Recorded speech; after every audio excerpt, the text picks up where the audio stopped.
Well, hello, everybody, and welcome to today's episode of the Ultimate Wellness Group Transformation 2. Today, I believe we have a wonderful show for you. Today, we're going to be dealing with a lot of the health posts that I see on a regular basis on social media and specifically Instagram. Over the last few weeks, I would say over the last few years, I have been looking at a lot of the health posts on all social media platforms, and many of them are of course, centered around making money. Sister Latonia, thank you for coming in. So today we're going to get into a lot of specifics, and we're going to talk about some science. And of course, based on your interaction and your questions, we may finish this today, or we may have to go into next week. So we'll see how things go and how we have a good conversation. So let's go ahead and get into it. We're going to skip the mainstream minute for today because I think social media is the mainstream for a lot of people. And so rather than go to other mainstream sites, we're going to just keep it to social media because I see a lot of stuff on Facebook. I see a lot of stuff on YouTube. I see a lot of stuff on Instagram. So let's go ahead and ask the Creator for the ability to give us all an open mind, give us the ability to learn new information and the energy to apply. I ask specifically for myself to be blessed with removal of my ego and my arrogance so that I may be a clear vessel for your benefit. Today's program, I'm going to start a little for those who don't know my background, just in case there are any new people here. I want to start with why I'm doing this and talk about the credibility of me doing this. Because, of course,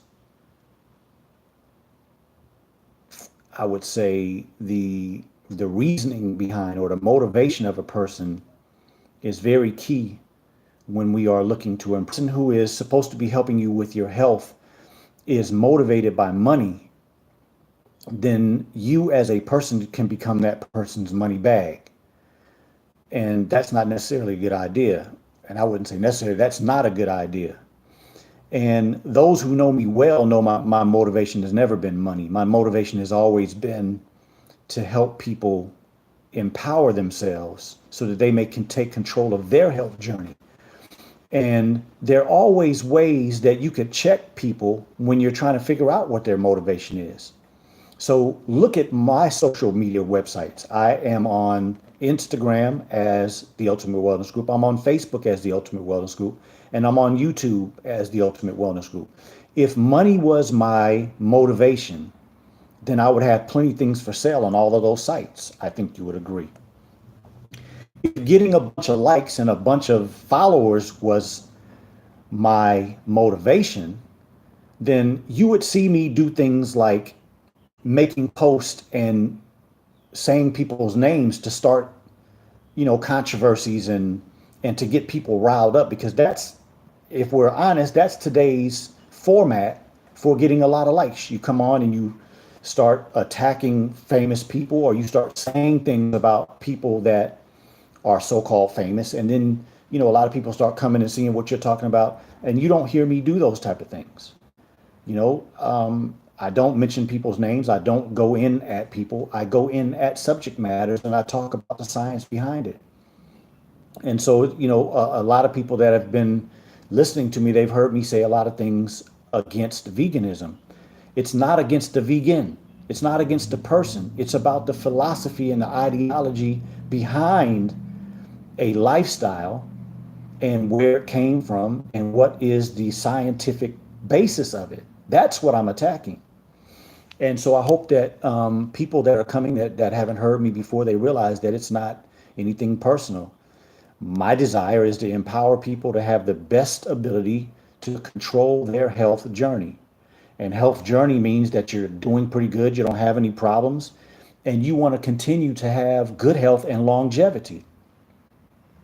And then for those of you who are on a healing journey, that means maybe something is wrong with you. You have a medical problem, you're concerned about something, you just don't feel well, you don't have enough energy. Well, you're on a healing journey. You need information to help you improve your health and then get to a place where you're going to be moving into the future and not have any problems. Okay, so that's what my motivation is. That's what I intend to do here today, and any and everything that I'm associated with going in the future is about that, empowering you. So, without any further from me, from a perspective of myself, let's get into what we're talking about. So, I have plenty subjects, of course, because I've been looking at a lot of these Instagram posts, and so I wrote down a lot of notes on things that people are talking about that don't either agree with how the body works scientifically, or they're just total outright lies or just misconceptions, and people are promoting things that they don't know anything about from a scientific perspective, right? Because we can all go and repeat what we heard somebody say. But if you don't know why the person said it, what is the motivation behind it, and then the scientific reason, I'm specifically talking about health now. If you don't know the scientific reason behind what they say, and you go and repeat it, you don't know whether you're telling the truth or giving the information or not. And so that's what I'm here to do today, is to help us get on the track of knowing what we have. I just saw somebody on YouTube. Thank you for coming in. Okay, so let's get to this program today. All right. We're going to start with the lymph system. I hear a lot of people on social media talking about the lymph system and what type of herbs and other things like that can help the lymph system. And I just wanted to kind of go over, Wendy Muhammad, thank you for coming in. I wanted to go over what the lymph system is. So if you look here, this is kind of a description of what the lymph system is. The lymph system is a system that removes junk, garbage, old cells, cells that don't work well anymore, cells that have been removed for whatever kind of tissue. And this is the system by which we remove all of these. It's kind of like, our trash. We have our daily lives and we throw something in the trash can. It might be paper. It might be something that you were eating. It might be the container that you were eating. It might be old clothes. Whatever it is that is in your life that you need to get rid of, right? You throw it in your trash. Shirley X, thank you for coming in. And then you have to do what with your trash? You don't just let it build up in your house. You throw it in your trash can outside, or you go put it in the big trash dumpster, or you set it out on a curb, and the people come by and they throw it in the trash truck and they go take it to some place, right? So this is the system in the human body that does that same thing. It takes all the trash, all of the old stuff, all the things that aren't working optimally anymore, and it tries to get rid of it. So I want you to see one more picture, because I want you to see the organs that are involved in the lymphatic system, and that's mainly the ones that are listed here. Okay, so right there on the right, you see the spleen. What is the purpose of the spleen? The spleen takes all old cells out of the blood. It is the evaluator of the blood every day, all day, while you're pumping your blood. It's looking at all the cells, red blood cells, white blood cells, plasma cells, and it's taking the ones out that aren't any good and leaving the ones in that are optimal in doing what they're supposed to do. The green little lines that you see, those are the lymph vessels. And then the little knots, it looks like little knots in there, right? Those are your lymph nodes. And so what I tell people all the time, and what I think it's always important to always continue to come back and continue to press and press and press into our minds, is that this system in this body is made so wonderfully. Evolution didn't do this. Some scientific great mind did this body and put this body together with all the systems that are made to take care of it absolutely perfectly. And that's the main reason why I come on here, is to help us understand that if you have a problem in your body, you don't necessarily need to buy herbs from somebody to improve. You don't need to buy some superfood drink that somebody made. You don't need to buy food that comes from another continent. The food in the region of the country that you live in, if you know how to pick the best foods, which I have talked about, which is in some of my former programs, this system will work perfectly for you. And so those green lines are your lymph vessels, and the little knots are the lymph nodes. And if you look where most of the lymph nodes are, they're in areas of the body where we bring in, whether it is air, right? So you breathe in through your lungs, and you see in the area where the lungs are, where your lymph nodes are, that would be in this section right here, right? That section and that section are your lymph nodes that are around the lungs. Under your arms, you have a lot of lymph nodes. Why? Because that area sweats a lot, but it also absorbs a lot, right? We put antiperspirants and deodorants on, and so we absorb things through there. So there are lymph nodes there to protect you in the folds of the arm where you could potentially have some injury and get things entering the body. And then it shows the bone marrow there. Why? Because the bone marrow is where we produce our red blood cells, the blood cells that circulate around the body. The lymph nodes are where we produce a lot of our immune cells. And then what does the liver have to do with it? The liver has to do with the fact that it detoxifies the body. So it breaks down a lot of chemicals. And if they're water soluble, you're going to send those to the blood flow, and it's going to go to the kidneys, and the kidneys will release it into the urine. That's why it's water soluble, because it's in the urine, right? And then if you have something fat soluble, then that sends it down into the GI system through the digestive system, and you defecate that out into the toilet. Beautiful system. You can't do anything better than this system. And so I want to be very clear. I am not talking against herbs. There are some herbs that are very good for the body. Sometimes when people are in a dilemma, meaning that, something is wrong with their health, or they let their health deteriorate, they don't know enough of the right things to do to keep their health in good order. Well, I put people on herbs sometimes to help them through those type of situations. But what I want people to understand and be very clear about is that it's not necessary. It's not absolutely necessary to take herbs every day. But what you notice on some of these social media sites is people will sit and talk about a specific medical problem or a specific, let's say, symptom that a person is dealing with. And then they start talking about herbs. Well, my suggestion to everybody is that before you ever decide what herb you're going to take, you should be focused on spending your money, your well-earned money, firstly on food, because food is the primary thing that takes care of your human body. Herbs can help, but let's be clear about what an herb is. An herb is nothing magic. And sometimes these people are promoting herbs as if it's some great thing that you can't do without. Perdesta Moon, thank you for coming in.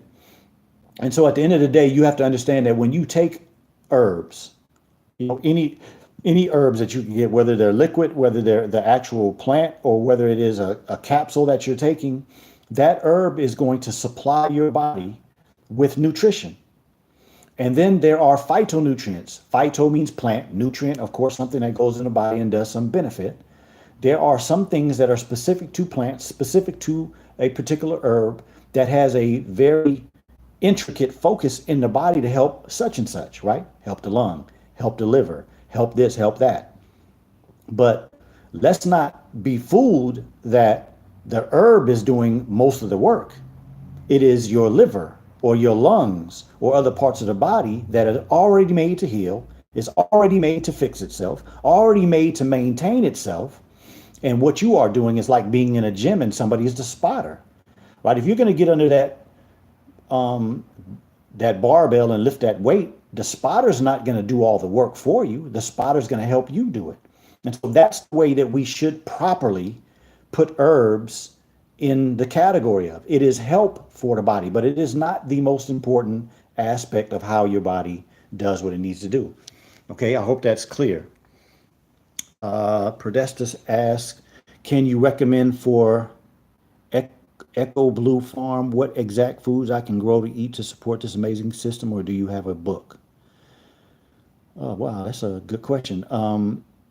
I am working on a book, almost finished. It should be out soon, but my suggestion would be what the foods to grow. The most important suggestion I can give you is get the book How to Eat to Live, and all the foods that are listed in that book would be the ones that I would do. And I also did a program on here. It's on Facebook, on my Facebook channel and my YouTube channel. I did one on the science of eating. And I mentioned all the foods that I think are the best for us to put in our body. So if you check that out, it's on there as well. Let me know that it answers your questions. If not, we can, of course, do something specific for to answer your question. So I hope that helps. I just wanted you all to see the lymph system so that, when you go on social media and you hear people talking about the lymph system, now you have what? A little more information to understand what they're saying and to decipher whether or not they know what they're talking about or not, because what I just gave you is the science. And while I'm on that, I want to let you all know something else. When I was in medical school, I talked to people that went to other medical schools, and they actually learned anatomy through plastic people. And in my medical school, that's not what we did. We literally dissected bodies that people donated to our medical school. So we were cutting open, not live people, they were dead, but I mean, you're cutting open a body. So me and four people were at my body, and then there were 89 people in my freshman class in the medical school. So we didn't have to only know our body; we had to know everybody else's body in the room. Why? Because the test was going to be on all of those bodies. Now, why am I saying that? Because I also study physiology and biochemistry and the pathophysiology. All of these things give me the ability to decipher information very quickly and to see who is talking based on the science of the body and who is just repeating what they heard and has no scientific basis. That's my benefit to you. Somebody who was a diligent student, somebody who did not pay his way through school, like this whole thing that you hear in the news these days, these people that are paying for their children to get SAT scores and paying to get in schools. Yeah, we used to hear about that all the time. It happened in my medical school. I knew people that were having sex for grades. I knew people that were paying for tests. I knew people that were paying to get the answers to tests. I know that was happening. It was happening at my medical school, and it was happening at every other school. So there's no need for us to sit around and act like these people that we saw get in trouble, get busted, that we haven't known that that's been going on. That's been going on forever. So, I'm sorry if my microphone was covered. Let me know if that's better, because I may have had my hand on the microphone. I am mentioning that why? Because I didn't make it through medical school like that. I made it through medical school by studying my behind off and knowing the information. Why? Because I knew while I was in medical school that there was going to come a time where I would have to explain to people like I'm doing now. And so I wanted to know the information. And I wanted to know it well. And that, in my opinion, is where you all benefit. This is where you get your empowerment from, is somebody that has always been dedicated to you, has been dedicated in making sure that you as a person has somebody that can give you information, and then you can go out into this world and decipher a little better all of the marketing tricks and all the commercializing ideas, because the majority of people in this country are desperate for better health. You want better energy. You want to lose weight. You want to get rid of these medical problems. You're tired of taking all these medications. You're tired of going to the doctor and getting rushed out and given another prescription, or going to a doctor and never feeling like you got your questions answered, or never feeling like you were really paid attention to. So in a world like that, a person like me that can give you information can help you decipher this information that's out there better. So I just wanted to give you all a little background. This is not about building up myself. This is about letting you know who you're listening to. Because as I have been on social media and, asking these people questions, or just, raising my concerns, people are calling me a fake doctor, saying that I'm not real, I have no credibility. Well, I've been taking care of people for 24 years now. And in my career, I've pretty much averaged about 17 patients per day. So do the math, right? It's approximately 300 plus working days a year. But let's just keep it at 300 days a year, 17 people a day for 20 something years. It's a lot of people. A lot of people to take care of. There's been plenty vegans that come to see me. There have been plenty people that eat raw vegetables that come see me. There have been plenty people that eat soy that come to see me. There are plenty people that don't understand what vegetarianism is. There are plenty of people that say they're vegans and don't know how to eat veganism properly. So yes, I'm not trying to down any particular ideology, but what I am here to say is that there is a way to take care of this human body that's a little better than what average people know. Because the basis of our information is a system in a country that has never done an experiment on what's the best eating. 3 meals a day has never been studied. 7 meals a day has never been studied. The food pyramid has never been studied. All of that is based on money. So let's get back to what we were talking about and empower you with some more information. So here is a picture of a lymph node, and a lymph node is where in the body for your immune system. But you see down at the bottom, you see the incoming blood supply artery. So that's how everything gets to the lymph node. Vein, that's outgoing blood. But then what's that next tube? That next tube is the lymph tube. Lymph tube. So everything that is necessary to be removed from the body, from the immune system or the lymph system, is removed from that area. Okay? And so this is where your your immune cells are produced. And here is a list of types of white blood cells. All right, you see there the monocytes, the neutrophil, the basophil, and the eosinophil. So last week when I was talking about what the different specific white blood cells do, that cell down at the bottom, the eosinophil, that's for your allergic reactions and parasites and things of that nature. Your basophil is more for like long-term problems, that last in the body for long periods of time. Neutrophil is more of the acute thing, like when you get bacterial infections and things of that nature. The lymphocyte is usually for viruses. Neutrophils and lymphocytes are your more immediate type cells. They like get busy real quick. And then your monocyte can be for like infections and deep-rooted problems. The monocytes are the cells that do that. So, again, when we start through what this body has the capability of doing and what it does when you take care of it, we can see that nothing. And across to you all is when you go through social media looking at what some of these people are saying, you have to be able to always go back to what I think is an aspect of faith. And, in most faiths, they say that there is one God. Well, if there is but one God, then you should rely on him and how he made this body and then how he made a system that's absolutely here to help us take care of everything that we need in an absolutely perfect way. You don't really need what man makes in order to make a human body better. Okay, so Podesta asks, all you have to do is show actual facts of your healthy patients. Don't worry about naysayers. This is very helpful. I'm new to How to Eat to Live, and it's changed my life forever.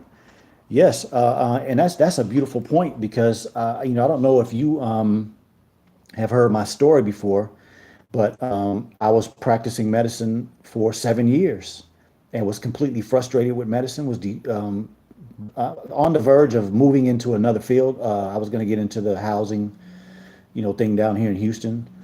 I'm glad I didn't because, so much of it was illegal. But honestly, all my friends were making a lot of money. I wasn't making much in medicine. I was frustrated with it.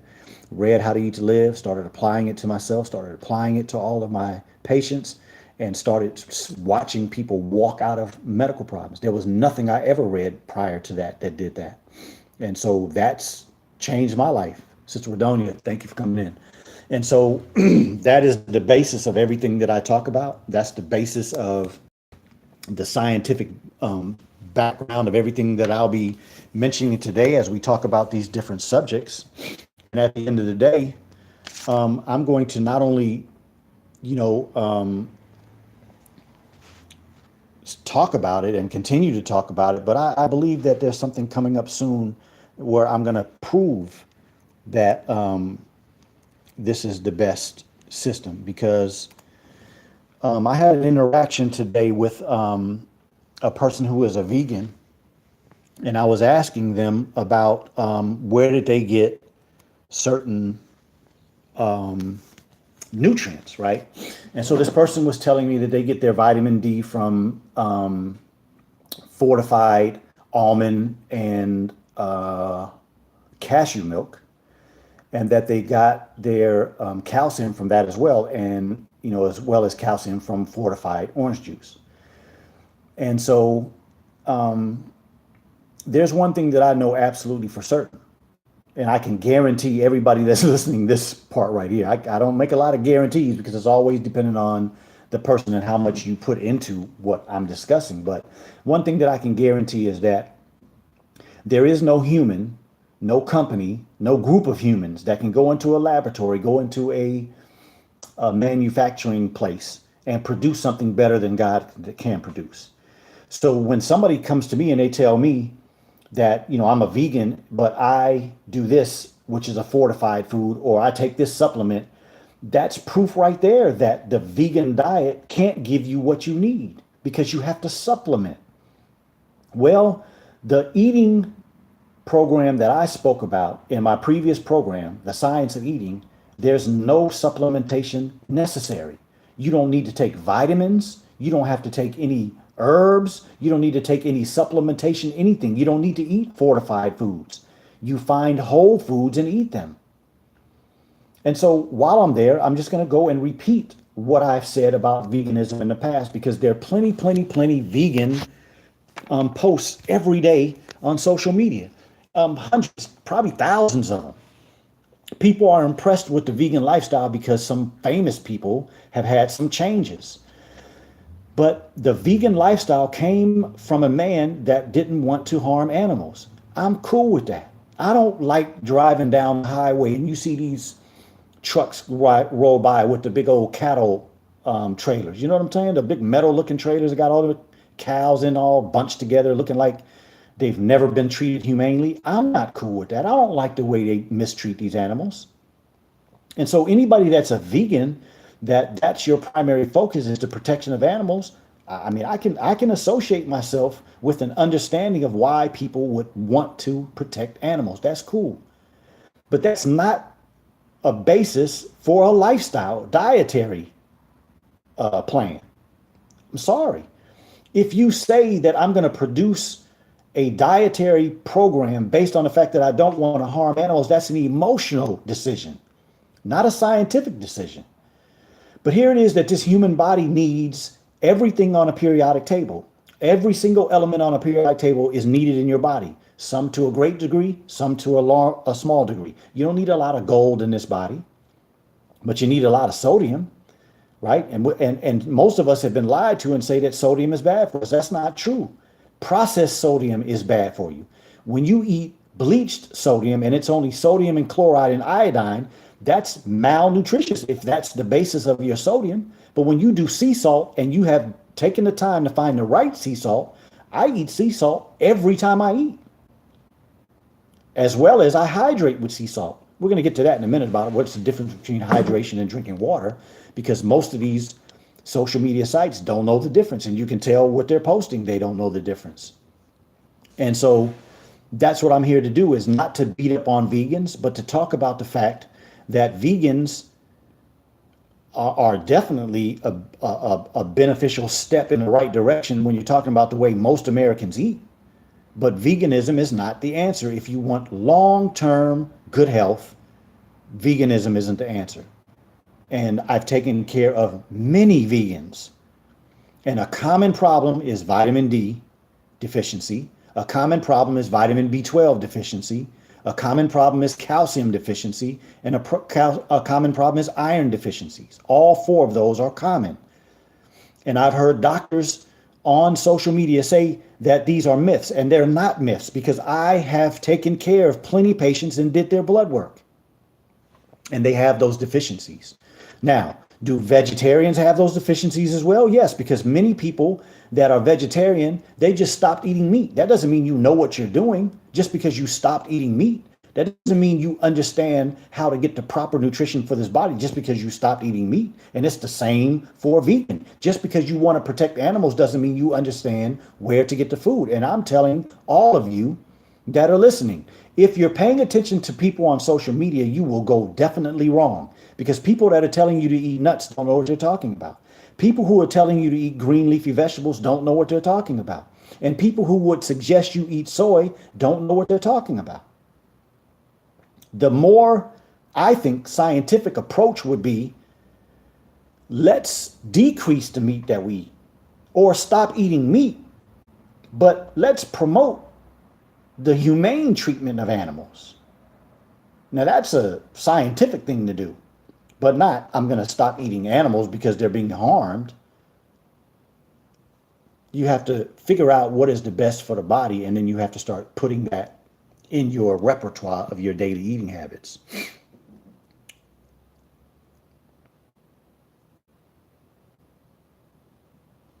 Okay, yes, I see your message. Kevin D. Clay says, I have a friend that has invasive ductal carcinoma stage 2. Is the reason it gets in the lymph system, is that the body trying to get rid of the cancer? Absolutely, absolutely. So let me go back to the picture of the lymph system so I can explain that to you in detail. Excellent question, Kevin. Okay, so we're back at the lymph picture there, okay? So you said invasive ductal carcinoma stage 2.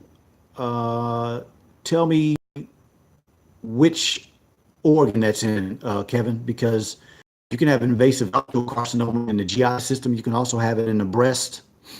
So, but anyway, let's just discuss it as if we're dealing with the breast, okay? And so, the area of the breast, of course, as everybody knows, is going to be in this section here, right? The breast is going to be somewhere in this area. And so, when you look at all those lymph nodes that are in that area, what are they doing? They're trying to get all abnormal bad cells out of the body. So a cancer is a group of cells or a cell that has deteriorated into a cancerous cell, because that's what most people don't realize, that cancer is not some magical, overwhelming thing in the body. No, most cancers are something that has happened over time. Okay, I see what you said. You said breast cancer, so we're on the right path, right? So your body hasn't been taken care of for a long period of time. Cells are deteriorating. Your immune system is not at any way in a good place, because what would happen to 100 cancer cells if your immune system was on point? They'd all be dead. What would happen to 1,000 cancer cells if your immune system was appropriate? They'd be dead. What would happen to 1,000,000? They'd be dead. I hope I'm making sense to you all. But when your immune system is shot because you don't know what to eat, you don't know how to take care of your body correctly, that 5 or 10 cancer cells is going to grow to 10, 20,000, to a few million. And if you get up to millions of cells or billions of cells, you're talking about a whole organ or a whole tissue, right?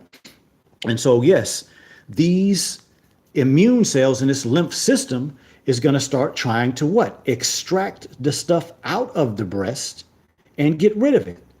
But because the immune system is not at its potential, then the cancer now is in the lymph node. And now it's doing what? It's destroying this.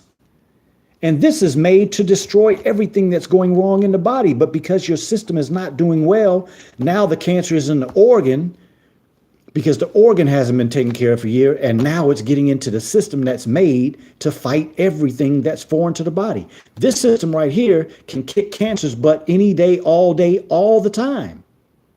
But we get weakened systems, and then we get desperate, right?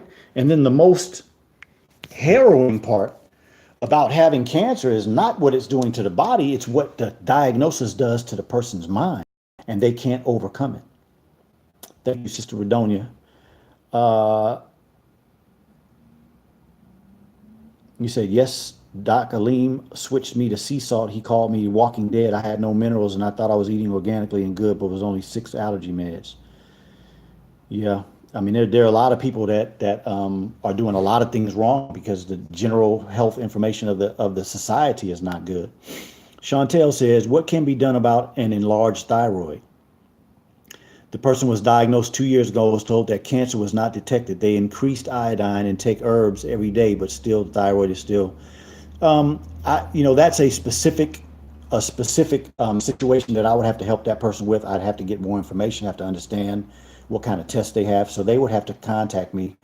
I'll give my information at the end so you can have them reach out to me, because there are a lot of different things that can cause a problem with the thyroid to make it grow. That's called a goiter when it's big like that. And to be honest, In my experience, thyroid is something that can be healed, completely healed, but people have to be willing to do a diligent program and stick with it for long periods of time, because the thyroid is very involved in the immune system and the overall body functioning, as far as how well the body is in a rhythm with all the systems working together. Thyroid is very important. So thyroid does a lot of throwing the body off, and when the body is having a thyroid problem, the body is very imbalanced and very disconnected. And so it is something that people can solve, but it is something that you have to be ready to make some serious dedication to long-term solutions. Sister Dona says, can you talk about how we stricken our children with these BRCA mutation cancers and how we are being led to believe it's hereditary when it's environmental and what we put into our bodies? Yeah, the first thing that I will say, and again, look, today I'm going to try to do the best I can to be crystal clear. I'm going to take my time and answer you all's questions and deal with these subject matters so that you are empowered. If we have to have another show to get finished, we'll have to do that. Excellent question. So let's be clear about what the genetic information that we get from our parents is. It is the absolute perfect set of information to produce what it is that you look at in the mirror. Now, how do we know that the whole ideology of genes being responsible for medical problems is not true? Because if genes were as intricately involved with medical problems as the medical community tries to say, then we would have a lot of children with a lot of medical problems. Why is it that up until recently that a person with diabetes usually would get that, at 40? Now they get them a lot younger, but it takes time to deteriorate into diabetes. If it was genetic, it wouldn't take any time. You would have it immediately. And so for all the people that are listening, I just want you to think about one thing. If breast cancer and all of these other cancers is genetic, then why is it that we can go back 40 years, especially in the Black community, and there was no cancer? Literally, I grew up and didn't hear my parents talk about somebody with cancer except one person. One person in the whole time I grew up. You don't have any children these days that are growing up that don't already know somebody with cancer, potentially their own mother and father, definitely an aunt, a grandmother, or an uncle, or some friend of the family that has it. How do things change that quickly? It has to be environmental. It's impossible for there to be any other explanation other than environmental. But see, when a medical community is involved in prescribing and giving immunizations and keeping you coming back to get this refill every 3 or 6 or 9 months, then they have to keep you inundated in thinking that something that is a lie is the truth. Nobody wants you, I'm talking about the medical community, I'm speaking from their perspective. Nobody wants you to be able to cure a disease, because then how in the hell would their system be supported? But Joe, thank you for coming in. Sister Latoya, thank you for coming in. So we have to start to understand that when I was first coming out of a residency program and started my own practice, Black women had me maybe a step below Jesus. And I mean that seriously. I mean, doctors are put way up there in people's minds. And I'm sorry to tell you that the medical community is a broken system. And if you don't believe that it's broken, who do you know of that's diagnosed with a medical problem at 20, 30, or 40? And how many of them have solved any of their problems by the time they're 60, 70, 80, or by the time they're dead? How many people do you know of that believe in the medical system that ever decrease the amount of medications that they take? As they get older, the medications get what? More and more and more. Why? Because a medication that's an anti, a such and such blocker, a such and such inhibitor, a such and such reductase. How can you go into the human body that was made so perfect and start blocking things and start inhibiting things and start reducing things and have the body still work functionally correctly? That's an impossibility. And you're not listening to somebody that wasn't in that field. You're listening to somebody that was in the field, believed it 100%, came out of medical school knowing that I was the best, baddest dude on the planet when it came to helping people, just to realize over time that I was arrogant as hell from that perspective. Thinking that I had learned the best because I went to medical school and spent all those years and all that money and all that time. Well, what you hear from me today is much different than when I came out of medical school. But when I came out of medical school and I was relying on what I learned in that system, I wasn't helping anybody cure themselves. I wasn't helping anybody solve their problems. But today, that's all I want to do, is be a part of you being empowered so that you can put the work in. Yes, it does take hard work to get good health, and so that you can solve any problem that you believe you have or that you believe you're potentially going to get in the future. That's what the Ultimate Wellness Group is about, and that's what we'll talk about. So that's an excellent question. I hope I answered it. Please let me know if I answered your question to your satisfaction. Okay, we're going to move into the next section, and then, of course, if you guys have questions or comments, I will deal with them. So this is what I wanted to deal with next, and that is people that tell you that a particular food or a particular number of meals is metabolism is a combination of catabolism, which is the body's breakdown, and anabolism, which is the body's buildup. Okay? So every day when you eat, why is your body calling for food? Now, the majority of people don't have any idea what hunger is, because we could be sitting at work, not even thinking about food. Somebody come by and mention lunch, and all of a sudden you say, damn, I'm hungry. How is that? How is it that you're driving down the highway, been on the road for 5 or 6 hours thinking about where you're going, wasn't thinking about nothing, but a billboard comes up, Burger King, and now you're hungry. You got to pull over and get a snack or something. See, we have been, the reality of hunger was destroyed when we were put in elementary school. Your mama breastfed you, or your mama fed you when you were hungry. And then you got to school and they said breakfast time, lunchtime, dinner time, snack time. Hunger is gone. And most adults have continued to eat like that: breakfast, lunch, dinner, snack. And so you don't even know what true hunger is. But back to what the reality of hunger is. Hunger is telling the body that there's a necessity for some nutrients. So how can a metabolism be based on food when the body's metabolism is why you eat? You eat to supply anabolism. Catabolism is a normal process of the human body because you have to break down things. You have to relieve the body of what's not necessary. That's why we just finished talking about the lymph system, right?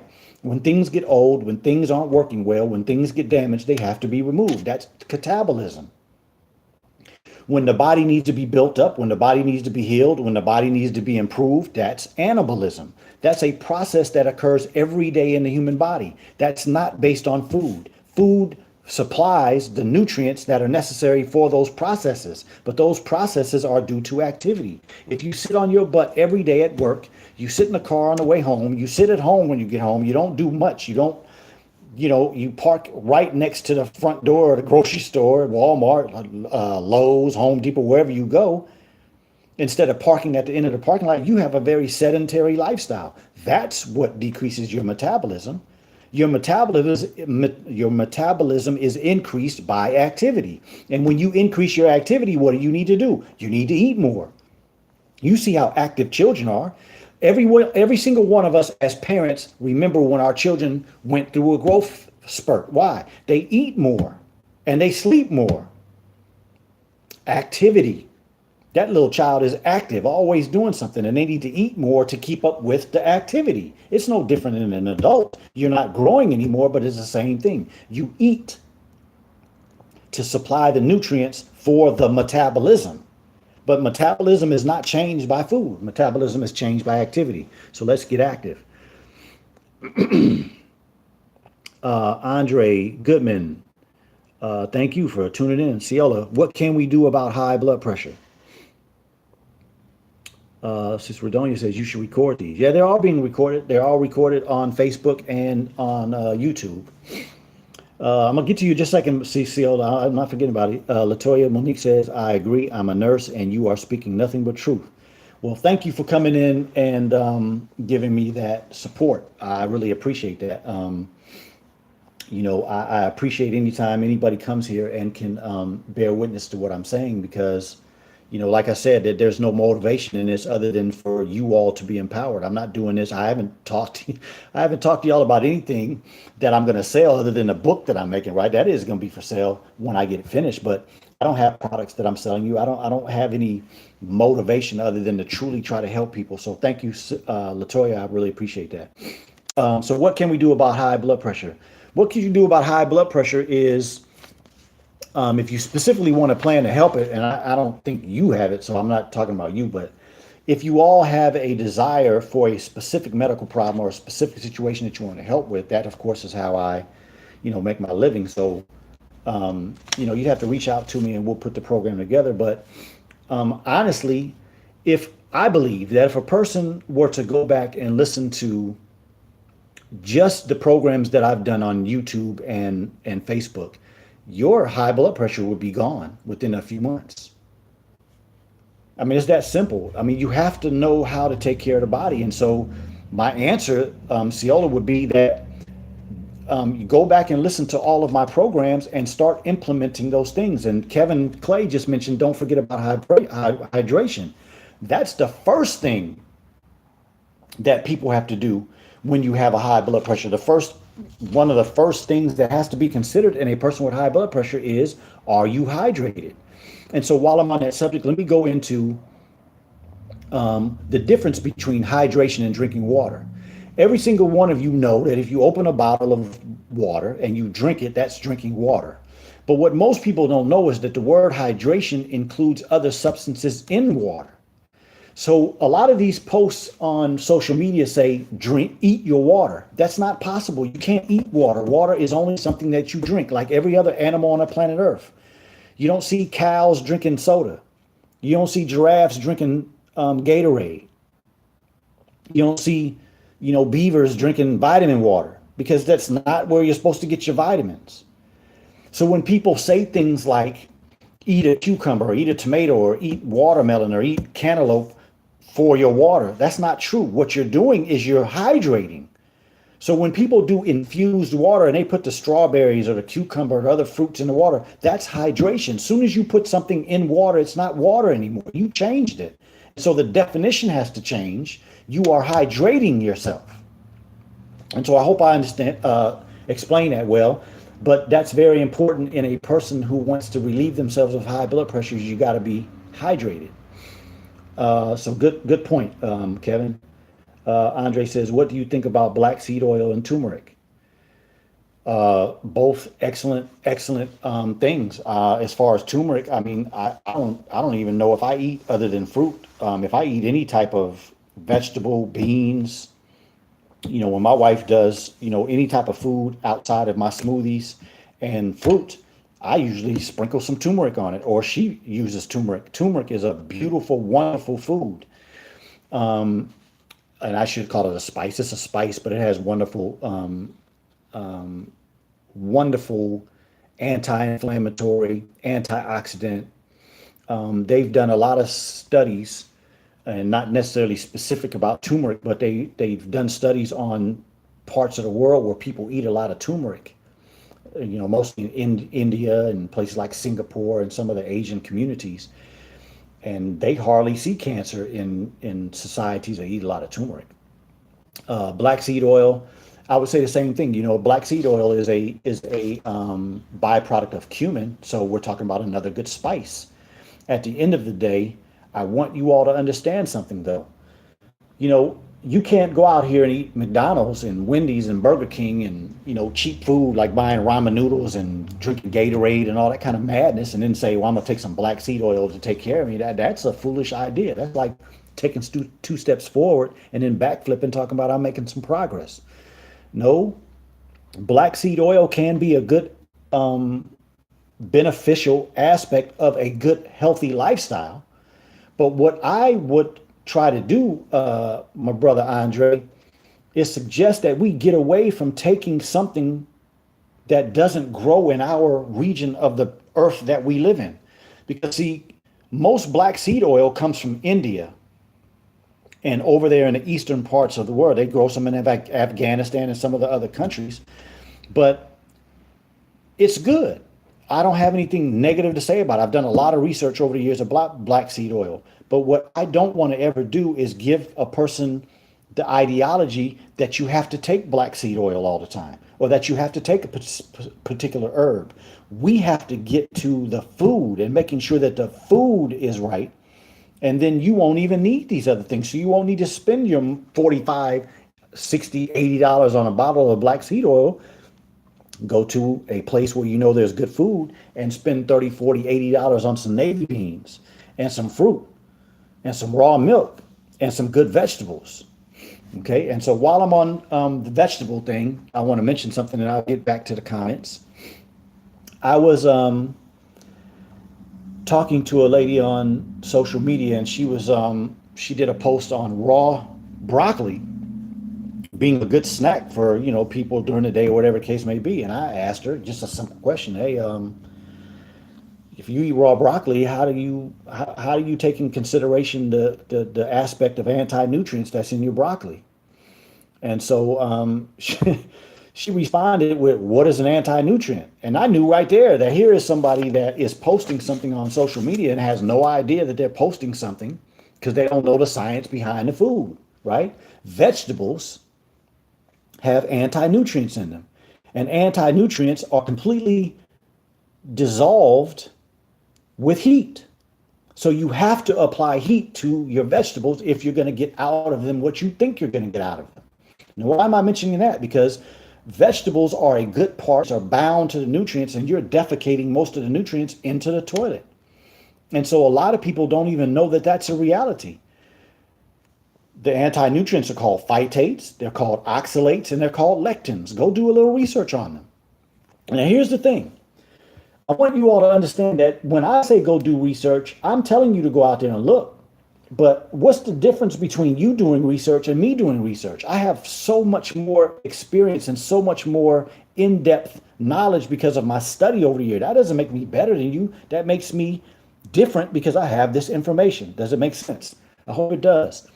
But what I'm really saying is that after the information, the thousands of patients that I've seen over these years, these are the type of suggestions that I make to them. I've had plenty people, hundreds of patients that I've proven that soy was causing their medical problems. Anemia problems, GI problems, thyroid problems, skin problems. Soy is horrible. But yet you'll see plenty social media posts every day about the benefits of soy. So why am I mentioning that? Because if you go out here and you start doing research, you'll find research that talks against soy and research that talks for soy. You'll see people talk about anti-nutrients are bad, but some of them are good. Some of them don't harm the body. Some of them can be relieved by sprouting. Some can be relieved by soaking nuts. Look, y'all, I'm here to tell you that I've been doing the research for years. I've been studying this human body and studying medicine for years. A lot of doctors that I know don't read anything other than the journals that come out, which is just pushing the ideology of the money behind medicine. But I've been reading books and studying and then working with my patients by putting them on programs to prove that whether an anti-nutrient is keeping you from absorbing your calcium from broccoli, you're getting your B vitamins out of these cabbage or the Brussels sprouts or asparagus. You know what I mean? And so when I say do the research, I am asking you to go and do some research, see what's out there, but then come back and listen to what I say about the subject and see if it makes sense. See if it puts some understanding on the subject matter. Because it's difficult for people to come to a place where they feel empowered when everything you look up, one thing says this, and then something else says something just the opposite. You don't know who to listen to. But you have to start evaluating people. Like I said, evaluate me. After you finish listening to, if this is the first time you ever heard me, sit back and think about, man, did this man try to sell me something? Did this man try to trick me in any way? Does he have a website that he charges for? Does he have a newsletter he's trying to get us to pay? No. My website, my Facebook page, my Instagram, my YouTube are all free and full of a lot of information on a lot of different subject matters that I continue to work on. All right. So we have to start being able to assess where we are getting our information from. If a person is on social media, I got to say this. If there's a person on social media talking about health and they fat and look like garbage, that's a sign that you probably don't need to follow it. Hey, my brother's on. Amali, appreciate you coming in. Don't ever believe that a person with a full head, beard, eyebrows, mustache, all of gray hair can help you. All right. Now I sit here in front of you all with bald health. All right. And I'm telling you all, you continue to come back and you're going to watch these bald spots grow hair. I'm working on it. I hardly have any gray hairs now, but I plan by the end of this year to have no gray hairs. I wear glasses, and I plan within the next couple of years to take my glasses and see without a surgery, without any tricks. I'm not talking any tricks. I am trying to push the reality that this body has the ability to make so much progress that we have to empower ourselves to believe that. And I'm going to try to prove it to you. All right, so keep coming back, keep joining these live broadcasts so we can continue. So I think I answered your question, Andre. Redonia says she's a good Delta. Give her. Oh, okay. I don't know what you're talking about, but that's cool. What about microgreen broccoli? I think broccoli is a very good food. I recently heard that the Honorable Elijah Muhammad, he doesn't mention broccoli and how to eat to live, but I heard that he wrote a letter and said that broccoli is a good food. So we know he mentions cauliflower in there. He mentions asparagus. He mentions Brussels sprouts. He mentions cabbage as all good food. Of course, he said take off the green leaves of the cabbage. But now that I know that he's mentioned broccoli, that's like a breath of fresh air because I eat a lot of broccoli and I've always thought it was a good food. Now I understand it's a grafted food, but some grafted foods are, able to give us what we need, and then some grafted foods like kale are completely unavailable for us. People who eat greens like kale and collard greens and turnip greens and mustard greens. The first thing that I would say to you is while you're in a grocery store, pick up a leaf of cabbage and compare by rubbing it in between your fingers and compare it to a cabbage or a Brussels sprout leaf, right? Those green leaves are I'm talking about kale and collard greens, all that. They're very tough. Very difficult for your body to digest. And that's why over the next few days after you eat them, you see all the green stuff in the stool. You can't digest them or absorb them. A lot of anti-nutrients in them. Okay. Andre says, I totally appreciate your feedback. I'll take everything said in consideration. Thank you. Well, thank you for coming in. And that's what I expect. My brother, I don't expect people to come on here and just accept that everything that I say is the gospel. I expect people to check me, research, put some of the things that I'm saying into practice and see if it helps you. Evaluate your energy. When I wake up in the morning, I don't wake up and just jump up and just get to moving. I sit on the edge of the bed. How do I feel? Did I sleep well? What's my energy level like? So I have a comparison that I can make every day. So if I eat something and I'm trying to figure out, well, is this food going to give me good energy or is this food going to give me good energy? Well, that's what I do is I check myself in the morning. I know what I ate last night. The food that you ate last night and yesterday is what gives you energy for today, not other way around. And so let me go to something real quickly about that. In the whole workout realm, the trainers and the people that, do all the muscle building and all that kind of stuff. You do not eat protein to build new muscle once you are a mature person. Children, as they are growing, they are building muscle cells. And this is an actual a correction because I said in a past program that a child when they're born has all the muscle cells that they're going to have in their whole life. That was a mistake. When children are born, they have a lot of muscle cells. But as you are growing, as your bones are getting bigger, the muscles are getting bigger as well. You are making new muscle cells.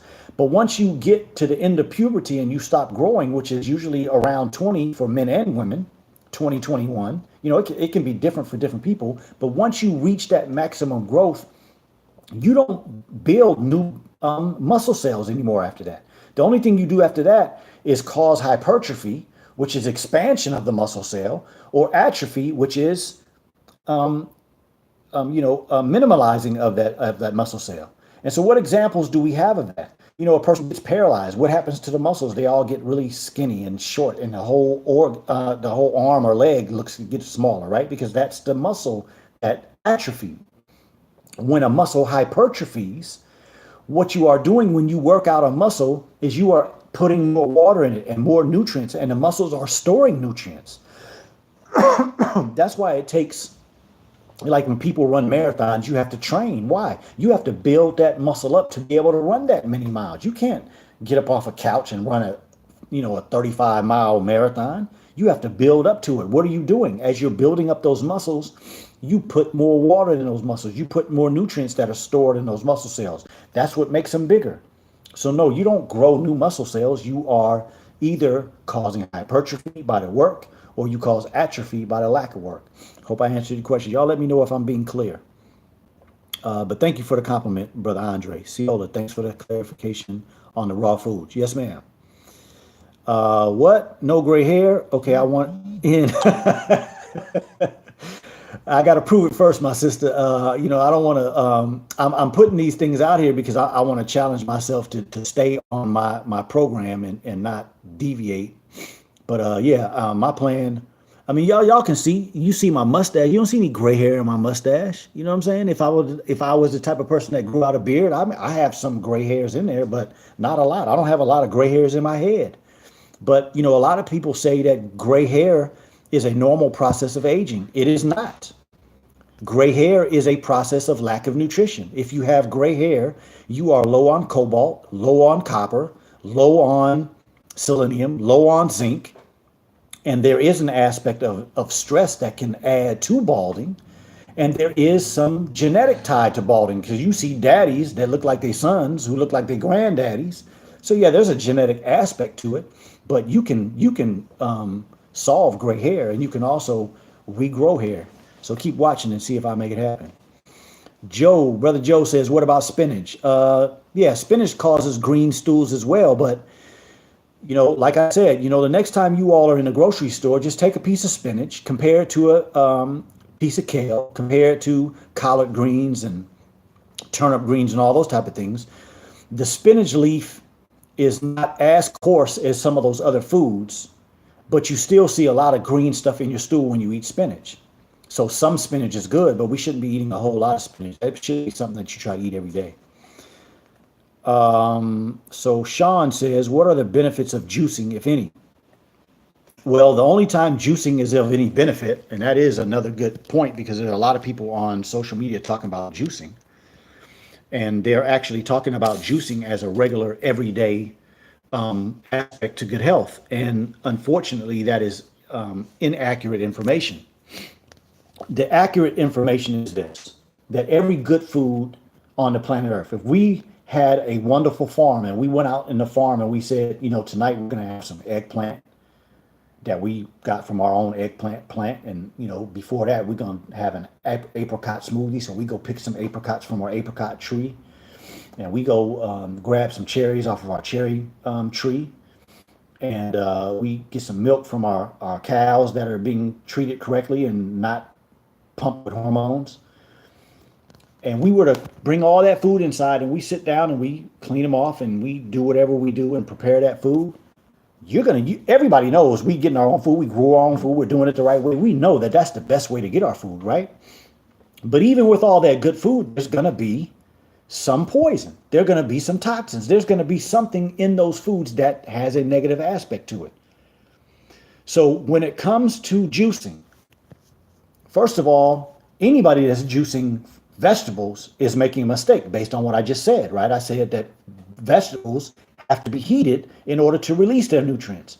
So if people are juicing greens or drinking these green drinks or juicing vegetables, Most of the time they're juicing raw vegetables. Mistake. Huge mistake. But let's go to what should be juiced if you're going to juice, and that is fruit. Now, what's the matter with juicing fruit? As all of you know, if you've ever had a piece of fruit in your life, right? Watermelon, apple, apricot, peach, plum, whatever, you bite into it, and as you're chewing, you're almost turning that food into water in your mouth before you even swallow it. So it doesn't take a lot of digestion to process fruit. But what is the reality of the chewing process? It is a preparation to take it to the next stage, which is the stomach. So when you put a piece of fruit in your mouth and you bite it and you start chewing, the body is doing what? Releasing enzymes from what? The parotid gland, from the submandibular gland, and the sublingual gland. Those are to do what? Start the process of formulating the food in the manner that the stomach can do the next part of the job. So no, you can't do a lot of well unless you are in a very malnutritious state and your body is on the verge of shutting down, or you just need a boost of energy in order to get to the healing phase. Because let's be honest, some people are so sick they can't heal. A lot of people, when they first come to me, I refuse to let them fast. You don't have the type of tools in your body. You don't have the nutrition in your body to fast. If you eat horrible food and then go into a fast, you will do more harm to your body. How are they going to do the work? When you fast, the body is ready to get to work. But if you haven't put the proper nutrition into your body, you will damage your body. But there are a lot of people on social media talking about fasting and doing these 30-day drink things and doing all this kind of stuff. Sorry. Okay, thank you. I appreciate it. I must have my hand on the mic again. But you can't do a lot of fast juicing. Juicing, when I suggest people juice, I do it from time to time. It's because I meet people. They're very malnutritious. They don't know what to eat. They don't know how to prepare the right foods, but their body is very sick. Sometimes in those people, I will put them on a juice regimen where they juice certain things, certain time, not every day, not all day, but they may juice a few times a week, and as their nutrition down. Because you can't pour a bunch of juice in the stomach unprepared by the saliva that we just talked about, not chewed. So the body is being put into what? Another imbalance, another confusion state. How many of you can work well if you're confused? How many of you can raise your children well if you're confused? Just like we can't operate as human beings when we're confused, nor does the body operate at its best when it's confused. And drinking a lot of juice and a large amounts of juice, meaning you're dumping all of this sugar, all these nutrients in the body that have not been processed by the chewing process of teeth and of saliva, it causes the body some problems. So, good question, Sean. I appreciate the question, but you gotta be, I hope that you all understand that what I am presenting to you and what I'm trying to empower you to think is that this body is very scientific. It works in a very specific way. It's always trying to heal. It's always trying to give you the best ability. It's always trying to live at the optimal way. But we sometimes don't know enough to give it that ability. But when I come and talk to you, I'm telling you what many, many years of research, many, many years of experimentation, many, many years of making suggestions to patients and watching them improve. And so when I come to you, I'm not talking what I think. I'm not talking speculation. I'm not talking conjecture. I'm telling you what really has helped people and what helps people heal, solve, move in directions where they didn't even know it's possible. I keep telling you all that I'm going to have the Ultimate Wellness Testimony Transformation Tuesday, where I bring on a lot of people that I've worked with so that you can hear their stories. Because again, it's not the promotion of me, it's the promotion of you understanding that you can heal, you can lose the weight, you can improve your energy, you can clear your thinking, you can do all the things that you think about doing every day. But it's got to start with you knowing that you got to start with what you know to do first, right? If you know every day you tell yourself, I should be drinking more water, start doing it. If you know that you need to start exercise, start doing it. Start doing the things you know you need to do, and then keep coming back and getting more empowerment so that we all can live a long time, good health, no medical problems, and no nursing homes, no medications, no walkers. All of us 250 years old still out there playing soccer. I know that sounds crazy, y'all, but that's what I'm going to try to do. What foods to eat to increase nutrients needed to rid gray hair? That's a great question. I'm actually in the process of doing that, so I can't give that answer yet because I'm trying to figure it all out. Okay. So once I get rid of all this gray hair that I have, which I'm planning on doing within the next few months, then I will answer that question. Podesta says, is taking a wheatgrass shot okay? I never tried it, but recently grew some and wanted to try it. I have read it has the benefit of flushing toxins. Actually, I talked about wheatgrass in my my post on the science of eating, part 1 and part 2. No, I do not suggest wheatgrass. Wheatgrass is something that I think animals should eat, like cows and goats and other things like that. It's beneficial for them. But I don't think wheatgrass serves a purpose because a lot of people that eat wheatgrass, so-called to get the benefits, have green stews like they do when they eat the other green foods I just talked about. So, if people want to do something to help flush toxins out of their system, the most important thing is to eat the right foods and then fasting, because the liver is the detoxifier of the body and nothing can do a better job than the liver. But the other thing that you can do to help if you're very toxic, or, if you think you're very toxic, or you've been exposed to things, you want to help the body get rid of them, you can use chlorella or spirulina.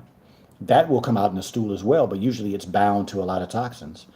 My understanding is that wheatgrass can do some things with some toxins, but I don't think it's on the same level with spirulina and outgrowing hair already lost. Yeah, that's what I'm talking about. See these bald spots up here, bro? I absolutely 100% believe that you can. And before I actually say that we can, I'm gonna try to prove it. So if you see me wearing a short afro over the next year or so, you'll know that I solved it, and I'll of course make it available. Sanai says raw milk versus organic milk, and is organic whole milk bad? I dealt with all of that, so we've gone over. So I don't like to go over. I want to keep you all to the time frame that we talk about. That's an hour. But sister, you can go back and check my. It's on YouTube and Facebook. I did a program on the science of eating, and it was in two programs because I couldn't finish it all in one. But I cover all those topics of what to eat and the milk and all those type of things. So if you get a chance, check those out and then let me know if you have any questions. Last two comments. Podesta says, I mean as a juice for wheatgrass, but okay, yes, sir, I eat green cake. Okay, yeah. Yeah, for juice. Yeah, I don't know. I don't suggest people do wheatgrass juice. That's not a suggestion I make, and it's based on everything I just said. May Helen asks about sea moss. Yes, sea moss is another one of those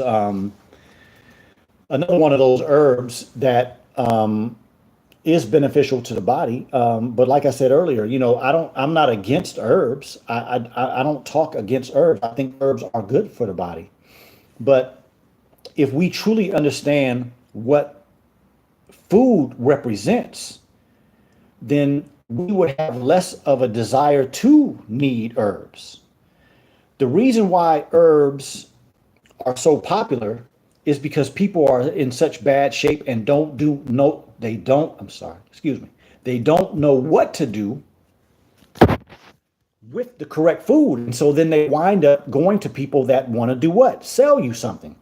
So people that sell herbs, they make a lot of money doing it. So what are they always going to do? Promote herbs. What have I tried to sell you all today? I haven't tried to sell you anything. Because if you learn from me and you empower yourself, you're going to learn how to go to a food co-op or to a grocery store or to your backyard or to your patio and get the food that you are producing. Get the food that will take care of everything that's going on in your body. That's my promotion. That's what I'm promoting to empower you. But sea moss is a good herb when you're using it for the things that sea moss is good for. But again, May Helen, I just want to make sure that you understand where I'm coming from. an herb is good, but the herb is not magic, and the herb is not doing something that's like outside of what the body's capabilities are.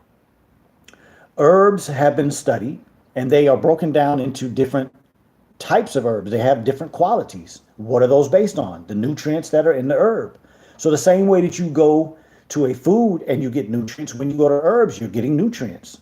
And then there may be some phytonutrients that are in that specific herb that maybe do a specific thing in the human body. Yes, that is true. Different types of herbs can do some specific things for specific aspects of the body. But if your body is at its optimal with the food, your necessity for herbs will go down or be none. You're looking at a man that hasn't taken a vitamin since 2003. 16 years, never taken a vitamin. And in those same 16 years, I haven't taken any herbs. Why? Because the food is taking care of everything in my body. And I'm going to go ahead and just tell you all what it is that I plan on doing. Doing a blood test that shows all vitamins and all nutrients to see if what I am telling you all is going to supply the body with everything that you need. So I'm going to put myself out there as the example.